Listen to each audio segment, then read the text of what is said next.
મહેસાણામાં પ્રવેશબંધી પર રાહત માટે હાર્દિક પટેલે કરી અરજી પર હાઈકોર્ટમાં આજે સુનાવણી હાથ ધરાશે। જ્યારે અલ્પેશ કથિરિયાના જામીન રદ થતા અલ્પેશ કથિરિયાએ કરેલી અરજી પર હાઈકોર્ટમાં સુનાવણી હાથ ધરવામાં આવશે। મહત્વનું છે કે જામીન પર મુક્ત અલ્પેશે પોલીસ સાથે ગેરવર્તણૂક કરતા પોલીસે સેશન્સ કોર્ટમાં અલ્પેશના જામીન રદ કરવા અરજી કરી હતી। તો આ તરફ અહેમદ પટેલ સામે થયેલી ઇલેક્શન પિટિશનના મામલે હાઈકોર્ટમાં સુનાવણી હાથ ધરવામાં આવશે।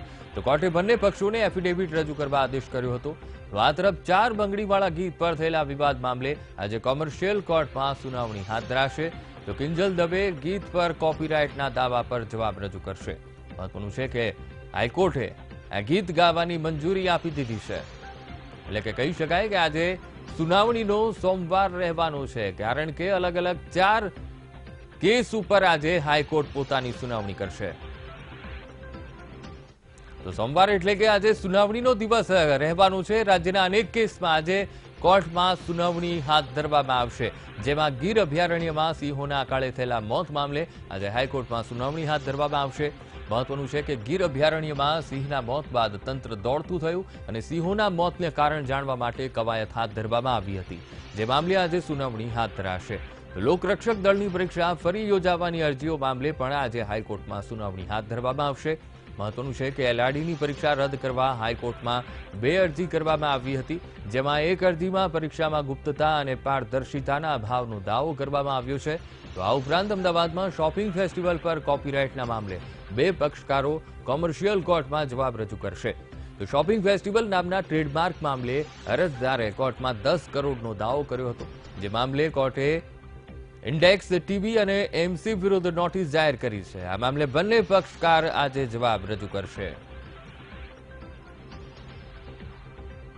આજ મુદ્દે સંવાદદાતા દિવ્યા ચૌહાણ લાઈવ જોડાઈ ગયા છે। જી દિવ્યા, કહી શકાય કે આજે સુનાવણીનો સોમવાર રહેવાનો છે। અલગ અલગ કેસોને લઈને આજે મહત્વની કહી શકાય તેવી સુનાવણીઓ થવાની છે। આખરે કઈ કઈ સુનાવણી છે હાઈકોર્ટમાં કેસોને લઈને?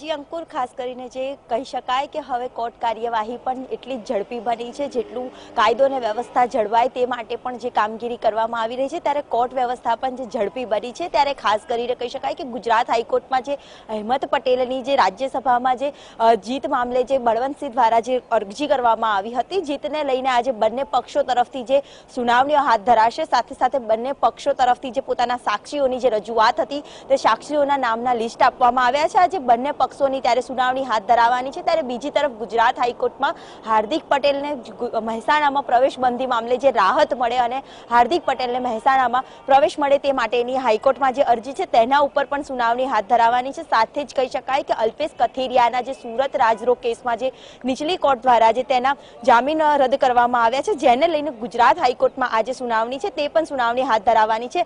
સાથે કહી શકાય કે અલ્પેશ કથિરિયાને આજે સોગંદનામું પણ પોલીસ તરફથી રજૂઆત કરવામાં આવે કે આરોપીને જામીન શા માટે રદ કર્યા છે, સાથે જે જામીન રદ કરવા માટેના કયા કારણો છે તે પણ કોર્ટમાં રજૂ કરવામાં આવે। સાથે સાથે કહી શકાય કે ગીર સોમનાથમાં જે અકાળે સિંહોના જે 3 સિંહોના જે મોત મામલે રેલવે મંત્રાલય દ્વારા જે ગુજરાત હાઈકોર્ટમાં જે જવાબ રજૂ કરવામાં આવ્યો હતો, તેને લઈને ગુજરાત હાઈકોર્ટમાં હવે સરકાર તરફથી આજે સોગંદનામું રજૂ કરવામાં આવશે। સાથે જે કેવા પ્રકારની કોર્ટના આદેશ પ્રમાણે જે કામગીરી થઈ છે કે કેમ, સાથે જે કોર્ટ દ્વારા જે નિર્દેશો આપવામાં આવ્યા હતા તે થયા છે કે કેમ, તેને લઈને પણ આજે તે રજૂઆતો કરવામાં આવે। બીજી તરફ અમદાવાદ શોપિંગ ફેસ્ટિવલ જ્યારથી આવે છે ત્યારથી વિવાદમાં સર્જાયેલો જોવા મળે છે, ત્યારે તેને લઈને ટ્રેડમાર્ક જે કોપી કર્યા છે તેવો દાવો અરજદાર દ્વારા જે કરવામાં આવ્યો છે, તેને લઈને પણ કોમર્શિયલ કોર્ટ એટલે કે સેશન્સ કોર્ટમાં તેની સુનાવણી હાથ ધરાશે। બંને પક્ષો તરફથી રજૂઆતો કરવામાં આવશે। સાથે સાથે કહી શકાય કે 4 બંગડીવાળું જે કિંજલ દવેનું જે સોંગ હતું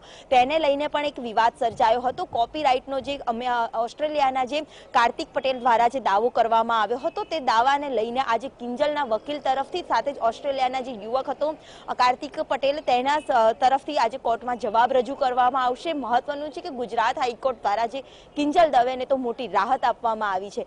બીજી તરફ કેસની જો વાત કરવામાં આવે, ગુજરાત હાઈકોર્ટમાં લોકરક્ષક દળની જે પરીક્ષા યોજાઈ હતી, પરીક્ષાને લઈને ફરી એક વખત પરીક્ષા યોજાય તેવી રજૂઆત અરવલ્લીના કેટલાક વિદ્યાર્થીઓ દ્વારા ગુજરાત હાઈકોર્ટમાં જે અરજી કરવામાં આવી હતી। સાથે જ કહી શકાય કે એક અરજી જે હતી ફરી એક વખત જે પરીક્ષામાં જે ફરી એક વખત પેપર ફૂટ્યું છે તેવો દાવો કરવામાં આવ્યો હતો, સાથે જે પારદર્શિકતાનો જે અભાવ હતો, વ્યવસ્થાનો અભાવ હતો તેવો દાવો કરવામાં આવ્યો હતો, જે ગુજરાત હાઈકોર્ટે તો ફગાવી દીધો હતો. પરંતુ બીજી તરફ જે ફરી એક વખત પેપર લેવામાં આવે તેવી રજૂઆત વિદ્યાર્થીઓ દ્વારા કરવામાં આવી હતી. અરજીમાં જે રજૂઆત હતી કે ફરી એક વખત પરીક્ષા લેવામાં આવે, કારણ કે પેપર અઘરું હતું અને પૂરું થઈ શકે તેમ ન હતું, જેથી ફરી એક વખત સમય મર્યાદા લંબાવીને પેપર લેવામાં આવે. જે રજૂઆત મામલે આજે ગુજરાત હાઈકોર્ટમાં આજે સુનાવણી હાથ ધરાશે. એટલે કહી શકાય કે આખો સોમવારનો જે દિવસ છે, જે અલગ અલગ કોર્ટોમાં મહત્વની જે સુનાવણીઓ હાથ ધરાશે, એટલે સોમવાર આખો સુનાવણીમાં પ્રતિબંધિત થઈ જશે તેવું કહી શકાય. ગુજરાત હાઈકોર્ટ નહીં પરંતુ દરેક કોર્ટમાં કેસની કાર્યવાહી જે ઝડપી બની છે તેને લઈને ગુજરાત હાઈકોર્ટની સાથે કોમર્શિયલ કોર્ટમાં પણ આજે મહત્વની આ દલીલો હાથ ધરાવવાની છે. જી બિલકુલ દિવ્યા, સમગ્ર માહિતી સાથે